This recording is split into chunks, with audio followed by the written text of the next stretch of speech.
दक्षिण अभियान पर पीएम मोदी ने क्या दिया संदेश? असम में अमित शाह ने अजमल की साथ ही कांग्रेस पर कैसे साधा निशाना? क्या अब असम बनेगा देश की ग्रोथ का इंजन? 5 राज्यों की इलेक्शन रिपोर्ट जानने के लिए देखिए टॉप 9 चुनाव विशेष। आज कोयंबटूर में पीएम मोदी ने एमजी रामचंद्रन और जयललिता को श्रद्धांजलि अर्पित की और तमिलनाडु को कई बड़ी परियोजनाओं का तोहफा दिया। पीएम ने कहा कि देश के औद्योगिक विकास में तमिलनाडु की अहम भूमिका है।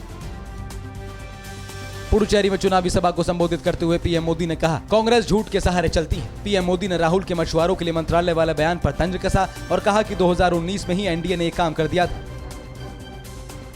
पीएम मोदी ने आज पुडुचेरी में कई परियोजनाओं को समर्पित किया। माइनर बंदरगाह का शिलान्यास तो NH45A को 4 लेन बनाए जाने और कराईकल में मेडिकल कॉलेज भवन के नए परिसर के निर्माण की आधारशिला रखी। उन्होंने कहा कि अगली सरकार जनता की होगी। असम के कार्बी में अमित शाह ने कांग्रेस और राहुल गांधी पर निशाना साधा और कहा कि अजमल के साथ बैठने वाले असम में घुसपैठ कैसे रोकेंगे। उन्होंने कहा कि असम में कई उग्रवादी संगठनों ने हथियार डाल दिए हैं। शांति के बिना विकास संभव नहीं है।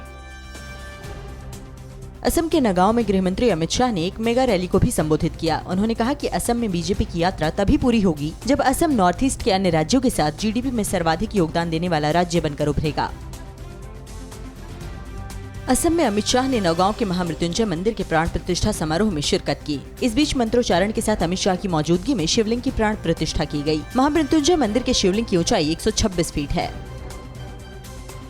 पश्चिम बंगाल में चुनावी पारा हाई है। उत्तर 24 परगना में बीजेपी की परिवर्तन यात्रा को रोके जाने से नाराज गिरिराज सिंह ने सीएम ममता बनर्जी की तुलना कोरिया के तानाशाह किम जोंग से की। उन्होंने बंगाल में बीजेपी सरकार बनने का दावा किया। ओवैसी ने बंगाल की सीएम ममता बनर्जी पर हमला बोलते हुए कहा कि हमें बंगाल में रैली करने की इजाजत नहीं है। टीएमसी के एमपी इस पर स्पीच देते हैं और अब AIMIM को रैली नहीं करने देते। आज मटिया बुर्ज में ओवैसी की रैली पुलिस की इजाजत की वजह से नहीं हो पाई।